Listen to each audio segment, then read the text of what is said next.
नमस्कार, मैं बीनू जायसवाल। मेरे चैनल करी सॉस में आपका स्वागत है। तो आज बनाऊंगी फरा। तो उसकी रेसिपी आपके लिए लेकर आई हूँ। तो यहाँ पर मैंने गैस पे कढ़ाई चढ़ा दी है और उस पर डाला है मैंने पानी। तो हम फरे को जब बनाएंगे तो पानी में उबालेंगे चावल के आटे को। तो मैंने यहाँ आटा ले लिया है चावल का 500 ग्राम, और जो पानी गर्म कर दिया है उसमें डालेंगे हम नमक, ताकि जो चावल में भी अच्छी तरह से फ्लेवर आए। और 1 चम्मच देसी घी डालूंगी ताकि चावल हमारे बहुत ही अच्छी तरह से सॉफ्ट बने और खिले खिले से बने। तो इस नाते ये घी डाल करके हम पानी को उबलने के लिए छोड़ देंगे। और तब तक यहाँ पर मैंने सोक किया था चने की दाल, और यहाँ पर उड़द की दाल भी मैंने सोक करके रख लिया। मैं 2 तरह के फरे बनाऊंगी आज। तो सबसे पहले चने की दाल को हम एक ट्रांसफ़र कर लेंगे जार में। लहसुन डालूंगी 1 साबुत, और इसमें डालूंगी हींग, जिसका फ्लेवर फरे में बहुत ही अच्छा आता है। तो इसको डाल करके हल्दी डालेंगे, और इसमें डाल दूंगी मैं थोड़ी सी सूखी हुई लाल मिर्च। आप मिर्च का पाउडर भी डाल सकते हैं, मिर्च आप अपने टेस्ट के अनुसार डाल सकते हैं। और थोड़ा थोड़ा पानी डाल करके इसे हम पीसेंगे, बहुत गीला नहीं पीसना है। तब तक देखिए पानी भी हमारा उबाल आने लगा है, और इसमें चावल के आटे को डाल दूंगी। तो जब भी पानी में चावल के आटे को डालें तो इस तरह से भिगोना है इसको, आटे को, देखिए।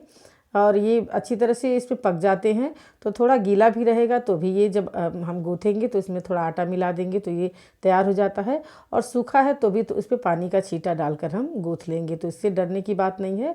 बस चावल आपका इस तरह से पक जाए तो फिर हम इसमें निकाल करके एक बर्तन में इसे ठंडा करेंगे, क्योंकि गरम गरम इसे हम सान नहीं सकते हैं। तो चावल इस तरह से गर्म पानी में डूब करके अच्छी तरह से पक गया है, और इसे हम निकाल करके ठंडा होने के लिए रख देंगे और इस तरह से फैला देंगे। तब तक दालों को हम पीस करके तैयार कर लेते हैं कि जब तक चावल हमारे ठंडा होगा। तो ये देखिए 1 बैच का दाल मैंने पीस लिया है। इसमें ज़्यादा पानी नहीं डालना है और बहुत बारीक पेस्ट भी नहीं बनाना है, थोड़ा हल्का दरदरा ही होता है। तो एक बार मैंने इस तरह से सारे मसाले डालकर पीस लिए हैं, और बाकी दालों को बचा हुआ मैं इस तरह से पीस लूँगी। और इसके बाद इसमें हम सारी दालों को एक साथ मिक्स करेंगे। तो इसके पहले हम इसमें डाल देंगे साबुत जीरा, जिसका टेस्ट फरे में बहुत ही अच्छा आता है। और ये उत्तर भारत की बहुत ही फेमस डिश है और लगभग सभी घरों में बनती है, लेकिन मैं बना रही थी तो मैंने सोचा कि आपके लिए साथ भी शेयर करूँ इस रेसिपी को। तो यहाँ पे नमक डाल दिया है मैंने, और इसे अच्छी तरह से मिक्स करके हम साइड में रखेंगे।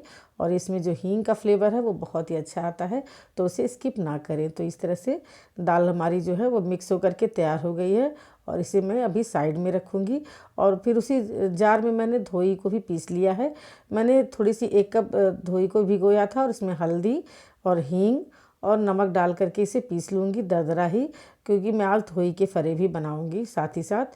तो यहाँ पर धोई को पीस करके मैंने निकाल लिया है जार से।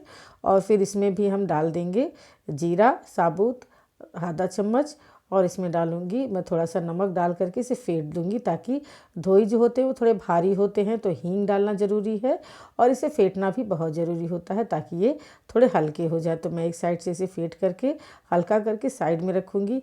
और इसके साथ खाई जाने वाली एक सब्ज़ी बनती है हमारे यहाँ उत्तर भारत में, सरसों के मसाले की सब्ज़ी। तो यहाँ पीली वाली सरसों, लहसुन, मिर्चा और हल्दी डाल करके इसका एक पेस्ट बना लेते हैं। तो ये हमारा कच्चा मसाले की जो है मसाला तैयार हो जाता है, सब्ज़ी जो बनती है। तो इस मसाले को हम भूनेंगे। मसाला भूनने के लिए मैंने पैन में सरसों का तेल गरम किया है, इसमें मेथी के दाने गुलाबी करेंगे और फिर मसाले को डाल करके इसमें भूनेंगे स्लो फ्लेम पे।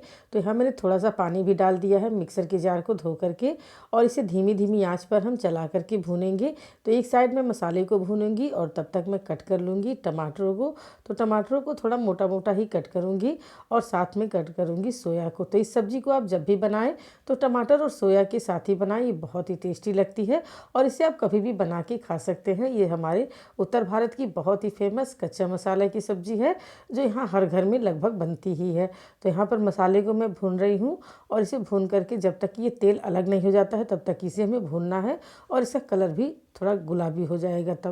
तब तक हमारा जो आटा है वो ठंडा हो चुका है चावल का, और इसे मैंने इस तरह से गूँथ लिया है। थोड़ा सा सूखा आटा मैंने और डाला था इसमें, और अब ये मसाले जो हैं हाफ भुन गए हैं। तो इसमें हम टमाटर, नमक, सोया डाल करके इसे भूनेंगे तब तक जब तक कि टमाटर भी अच्छी तरह से गल करके मसालों में मिक्स नहीं हो जाते हैं। पानी मैंने चढ़ा दिया है उबलने के लिए, और यहाँ पर एक लोई लूँगी मैं बड़ा सा, और इसमें मैं सूखा आटा लगा करके एक बड़ा सा रोटी बेलूँगी, तो जिससे हम अच्छी तरह से कट करेंगे। तो यहाँ पर सूखा आटा मैंने लगा लिया है, और ये बहुत ही अच्छी तरह से बेल जाता है। जब आटे को अच्छी तरह से मार लीजिए तो ये बहुत ईजी बेल करके तैयार हो जाता है। लेकिन सूखा आटा हमें दोनों साइड से लगाना ही पड़ता है, क्योंकि चावल का आटा है तो थोड़ा सा तो चिपचिपा ये होता ही है। तो इस तरह से सूखा आटा लगा करके मैंने बड़े साइज़ की रोटी बेल ली है और बीच बीच में मैं इसमें सूखा आटा लगाती रहूँगी ताकि ये बेलन और चकले में चिपके नहीं। तो यहाँ पर मेरी पतली सी इस तरह से रोटी बन करके तैयार हो गई है और इसे मैं ग्लास या कटोरी से आप काट सकते हैं। आपके पास कुकी कटर हो तो भी काट सकते हैं। इस तरह से देखिए, और मैंने ग्लास लिया है और उसमें थोड़ा सा सूखा आटा लगा करके इस तरह से मैं गोल गोल इसकी पूड़ियों की तरह कट कर लूँगी। और इस तरह से कट करके तैयार हो जाते हैं सारे पूड़ियाँ जो फरा भरने के लिए काम आते हैं, और ये बहुत ही ईजी बन करके तैयार भी होते हैं। इस तरह से तो बचे हुए आटे जो होते हैं हमारे, उनके हम बनाते हैं चौआ। जी हाँ, इसी नाम से हम पुकारते हैं इसे। जब फरे बनते हैं तो चौआ ज़रूर बनता है और बच्चों को बहुत ही पसंद आता है। तो इस तरह से रोल करके हम और इसे लंबे लंबे और इसे साइड में रखेंगे। और यहाँ पर मसाला भी हमारा अच्छी तरह से भुन गया है और अभी इसमें हम आलूओं को डाल करके 5 मिनट तक भुनेंगे ताकि आलू भी हमारे अच्छी तरह से मसाले में भून करके तैयार हो जाएं। तो जब तक आलू भून रहा मसाले में, और तब तक हम अपनी जो है फरे को भर करके उबलने के लिए रख देते हैं। तो यहाँ पर मैंने चलनी को ग्रीस कर दिया है इस तरह से तेल से, ताकि फरे हमारे उसके अंदर चिपके नहीं। और फिर मैं यहाँ पर चने की दाल में को इस तरह से फरों की जो पूड़ियाँ मैंने बना रखी है उसमें इस तरह डाल करके हल्के हाथों से दबाएंगे और इसे हम सेट करते जाएंगे चलनी में। तो यहाँ पर मैंने चने की दाल को भी भर दिया है और थोड़ी सी मैं यहाँ पर उड़द की दाल को भी भर करके तैयार करूँगी। तो मैं यहाँ 2 तरह की फरे बना रही हूँ और इन दोनों फरों को हम उबलने के लिए रख देंगे। साथ में हम इसमें चौआ भी रख देंगे। तो ये देखिए चलनी में हमारा सेट हो गया है फरा, और इसी तरह से दूरी बनाकर ही मैंने रखी है ताकि ये चिपके नहीं। और चावल का जो आटा है वो बहुत अच्छी तरह से पक जाता है, तो हमें इसे 10 मिनट तक ही रखना होता है। तो यहाँ पर मैंने रख दिया है उबलने के लिए, और यहाँ पर सब्जी में मैंने पानी भी डाल दिया है और अब इसे उबाल आने देंगे नमक डाल करके। और ये हमारी रस्सेदार सब्जी तैयार हो जाती है जो खाने में बहुत ही टेस्टी लगती है। तो इसे ढक करके आलूओं को गलने तक ही हम पकाएंगे, और तब तक यहाँ देखिए हमारा फरा जो है उबल करके तैयार हो गया। तो इस तरह से टूथपिक मैंने डाला है और ये देखिए कितनी इजी इस तरह से निकल जाए, और ये बहुत ही साफ़ निकल जाता है जो स्टिक लकड़ी का। तो ये हमारे फरा जो है उबल करके तैयार हैं। तो अब इसे हम निकाल करके सर्व करते हैं गर्मा गर्म खाने के लिए। तो इसे हम पलट लेते हैं एक बर्तन में, और बाकी के फरे भी मैं इसी तरह से बना करके तैयार कर लेती हूँ। सब्जी भी हमारा पक करके तैयार है, ये देखिए जो बहुत ही टेस्टी बनता है।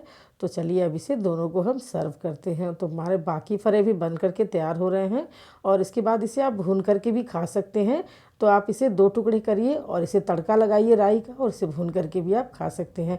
मैं इस तरह से इसे सब्जी के साथ सर्व करूँगी, और इसे मैं अपनी प्लेट सजा ली है। चलिए आप भी इसे फटाफट से बना लीजिएगा। अगर आपको पसंद आए तो कमेंट सेक्शन में आप मुझे ज़रूर बताइएगा कि मेरी रेसिपी आपको कैसी लगी। रेसिपी पसंद आए तो चैनल को लाइक सब्सक्राइब करिएगा, बेल आइकन ज़रूर दबाइएगा।